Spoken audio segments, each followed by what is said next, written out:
I'll end up ke ehambe ngiplace yonke indawo uma ngabe kunomuntu othi ufuna ingane ezomgadela ingane mengithathwa ngiyobekwa lapho.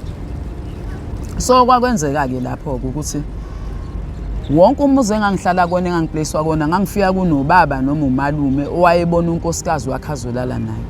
Ngikhule ngumntwana ke oxoxayo ngezinto mengingasabi ukukhuluma ngezinto ezingehlelayo kodwa ibhade engaba nalo ukuthi akekho umuntu owayengilalela nowayengikholwa izinto engiyishoyo.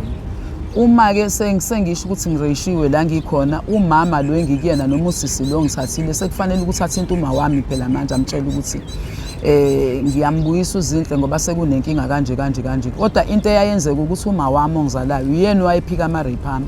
Akekho noyedwa umuntu wake waboshelwa ama-rape ami ngoba uma wami wayevela athi ayibuyise leyo ngane nginenkinga sisiya leyo ngane yokuthi konke la ehamba khona ikhuluma lezi indaba zokureshwa.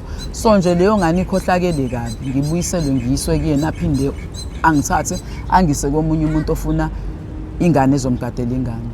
Kuphinde kwenzeke the very same thing.